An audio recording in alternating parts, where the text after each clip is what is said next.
Kozhikode corporation UDF CMBക്ക് അനുവദിച്ച 2 സീറ്റുകളിലേക്ക് സ്ഥാനാർത്ഥികളെ പ്രഖ്യാപിക്കുകയാണ്.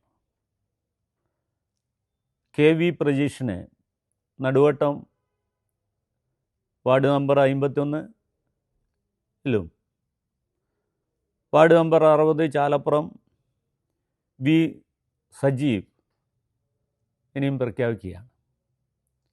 കോഴിക്കോട് കോർപ്പറേഷൻ 50 വർഷമായി LDF നിയന്ത്രണത്തിലാണ്. കോഴിക്കോട് കോർപ്പറേഷനിൽ പ്രത്യേകിച്ച് എന്ത് വികസനം നടത്തി എന്ന് ചോദിച്ചാൽ പണ്ട് കോർപ്പറേഷനിലുള്ള സ്ഥാപനങ്ങൾ മുഴുവൻ പ്രൈവറ്റുകാരുടെ കയ്യിലേക്ക് കൊടുത്തു എന്നേ പറയാൻ കഴിയുള്ളൂ. കോഴിക്കോട് കോർപ്പറേഷനിലെ ഏറ്റവും വലിയ ഡെവലപ്മെൻറ്റ് ഈ വരുന്ന UDF കൗൺസിലായിരിക്കും നടത്തുക. അതൊക്കെ തന്നെ UDFൻ്റെ പ്രകടന പത്രികയിൽ പറയും. ഈ നഗരം അതിമനോഹര നഗരങ്ങളിലൊന്നായി മാറ്റും.